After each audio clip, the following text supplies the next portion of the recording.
Ya, jumpa lagi dengan saya. Saya mau menanggapi salah satu ustadz, yaitu Ustadz Nandar, yang mengatakan bahwa Yesus mempunyai istri dan juga mempunyai anak. Dan itu dia buktikan di dalam Alkitab dan juga dia menunjukkan salah satu manuskrip. Saya akan menjawabnya, silahkan ikuti dan sebelumnya kita perhatikan video dari Ustadz ini.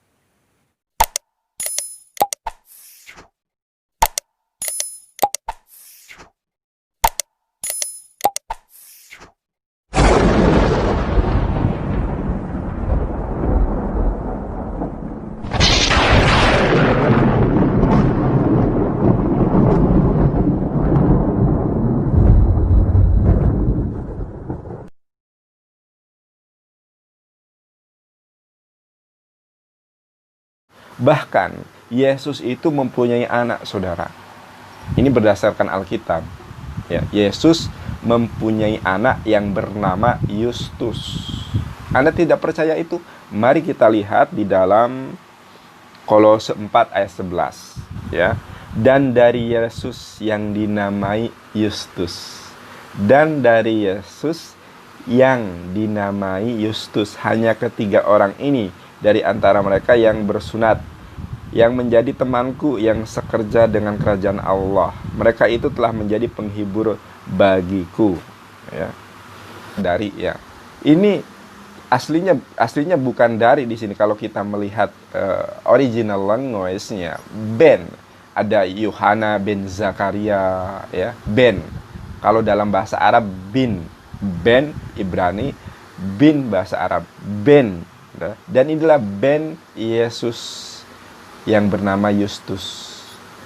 Anaknya Yesus yaitu Yustus. Akan tetapi di sini ditulis dari, padahal itu Ben. Ben ini bermakna adalah anak. Dan Ben Yesus yaitu Yustus.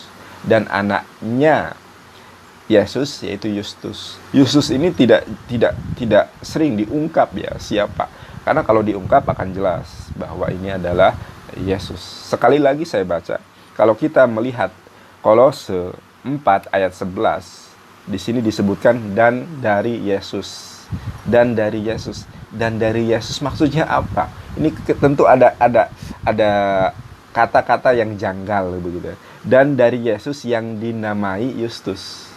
Kenapa bisa janggal? Karena Ben dimaknai sebagai min. Ya. Ben dimaknai sebagai min. Kalau Ben itu bahasa Ibrani bermakna anak, ya. Dalam bahasa Arab bin, ya. Contoh Susilo bin Yanto, ya. Susilo berarti anaknya Yanto. Di sini adalah makna atau kata yang sebenarnya adalah dan Ben Yesus, dan anaknya Yesus yang bernama Yustus. Itu saudara, ini dalil sungguh sangat kuat sekali. Anda mau terima atau tidak itu terserah Anda. Nah, ini pendapat saya, ini adalah opini saya, ini adalah asumsi saya berdasarkan dalil-dalil yang ada. Kalau Anda masih tidak percaya, maka saya akan tunjukkan berdasarkan para ilmuwan yang meyakini bahwa Yesus telah menikah. Berikut ini video pendapat para ilmuwan terkait dengan pernikahan Yesus. Profesor Harvard berkata bahwa potongan papirus kuno membuat pernyataan tegas pertama bahwa Yesus menikah.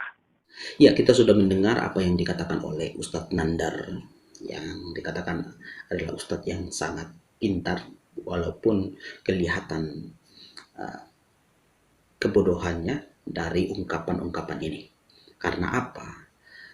Menurut sejarah Islam pun, Islam bahkan di dalam kitab Islam pun belum pernah mengatakan bahwa atau tidak ada tertulis bahwa Isa yang disebutkan atau Yesus yang disebutkan itu adalah mempunyai istri, bahkan mempunyai anak. Jadi menurut saya Ustadz ini atau Nandar ini adalah orang yang lebih pintar dari Muhammad. Itu jawaban saya yang pertama. Dan yang kedua, Ustadz Nandar ini seharusnya dia mencekik dan menghapus, atau dia sebenarnya mau menuliskan kitab yang lebih unggul dari Qurannya dia itu sendiri. Karena apa? Di sini dia menambah bahwa Isa atau Yesus itu mempunyai istri, bahkan mempunyai anak. Ini berarti bahwa Ustadz ini lebih pintar dari Muhammad. Karena Muhammad saja tidak mengatakan bahwa Isa atau Yesus itu pernah menikah, bahkan mempunyai anak. Ini berarti bahwa Ustadz Nandar lebih pintar dari Muhammad, bahkan Tuhannya Ustadz Nandar. Itu jawaban saya yang kedua. Yang ketiga adalah, jikalau Ustadz Nandar ini mengatakan bahwa Yesus itu punya istri dan punya anak, dan anaknya bernama Yustus, maka saya menilai Ustadz Nandar ini adalah Ustadz yang memiliki otak kurang baik, bahkan pemfitnah. Karena sebenarnya kitab yang dia tidak pahami, dia mulai mengorek-orek kitab yang dia tidak pahami sama sekali. Bahkan terkait dengan nama saja, dia tidak paham. Kitab suci orang Kristen yang dia tidak pahami, tapi dia berani untuk berbicara tentang kitab suci orang Kristen dengan mengutip ayat-ayat dengan seenaknya.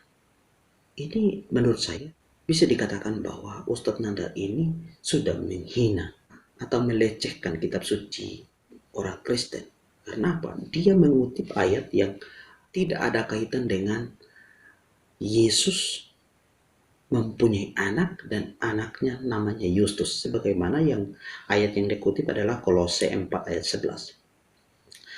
Sebenarnya dia perlu tahu, dan saya juga perlu memberitahu di sini bahwa nama Yesus di dalam Alkitab itu bukan nama Yesus, hanya satu-satunya nama Yesus itu adalah Yesus anak Maria itu.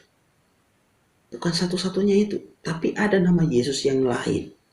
Tapi perbedaannya, nama Yesus yang adalah juru selamat dan nama Yesus dengan yang lain itu selalu diperjelas. Maka itu di dalam Alkitab selalu ditulis nama Yesus anak Maria atau Yesus anak Maria. Tapi kalau terkait dengan Yesus yang lain, itu selalu dikatakan nama Yesus tapi Yesus yang lain. Itu selalu diperjelas sebagaimana tertulis di dalam kitab suci. Nah, ini yang tidak diperhatikan dan tidak diketahui, tidak dipahami oleh Ustadz Nandar yang dikatakan orang pintar ini. Jadi Ustadz Nandar ini sebenarnya orang yang tidak paham apa-apa. Dan Ustadz Nandar ini sebenarnya orang yang sangat bodoh ya. Kalau mau dikatakan seperti itu. Dia sangat bodoh terhadap kitab suci orang Kristen.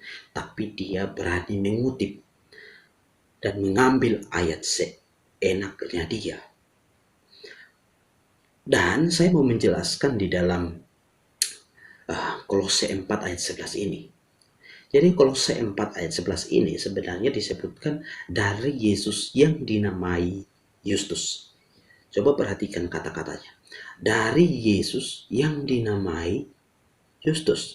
Tapi perhatikan di ayat-ayat sebelumnya, itu sebenarnya Paulus menjelaskan tentang orang-orang yang menjadi teman pelayanan dia. Setelah Paulus menjelaskan teman sekerja atau teman pelayanan dia juga menyebut nama Yesus. Tapi di sana dia memperjelas bahwa Yesus yang dinamai Yustus. Perhatikan di sini bahwa ada nama Yesus, tapi Yesus yang sudah memiliki cara hidup yang berbeda dan akhirnya dia diganti namanya menjadi Yustus. Diganti namanya menjadi Yustus. Maka itu Paulus menjelaskan bahwa dari Yesus yang dinamai Yustus, Tapi ada sejarah juga mengatakan bahwa nama Yustus juga muncul di dalam Kisah Para Rasul ketika para murid mencari pengganti Yudas Iskariot. Itu ada nama Yustus dan juga ada nama Matias. Jadi ada Matias dan ada Yustus. Tapi apakah Yustus yang disebutkan di dalam Kisah Para Rasul atau tidak?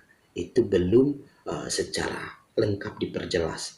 Tapi memang ada nama Yustus dan ada nama Matias yang menjadi pencalonan untuk menggantikan Yudas, yang akhirnya yang terpilih adalah Matias. Tetapi saya tidak mau kaitkan itu. Kalaupun itu adalah dia, maka sebenarnya Ustadz Nandar pun sudah salah. Tapi walaupun Yustus yang di dalam Kolose itu berbeda, maka sama halnya Ustadz Nandar pun sudah salah. Karena Yesus yang dinamai Yustus itu adalah bukan pribadi atau anak sebagaimana asumsi dari Ustadz Nandar ini. Ya, ini adalah asumsi dan bukan fakta. Dan sebenarnya kalau orang mengikuti kata-kata Ustadz Nandar sudah jelas mengatakan bahwa ini adalah asumsi dia. Ini adalah pendapat dia. Jadi bukan pendapat banyak orang. Dan menurut saya memang dia adalah orang yang hanya mau mencari sensasi. Dia orang yang tidak paham apa-apa tentang kitab suci orang Kristen. Dan satu hal yang perlu diketahui adalah Ustadz Nandar juga menyebut salah satu manuskrip yang sebenarnya sudah dibuktikan bahwa itu adalah tulisan gnostik.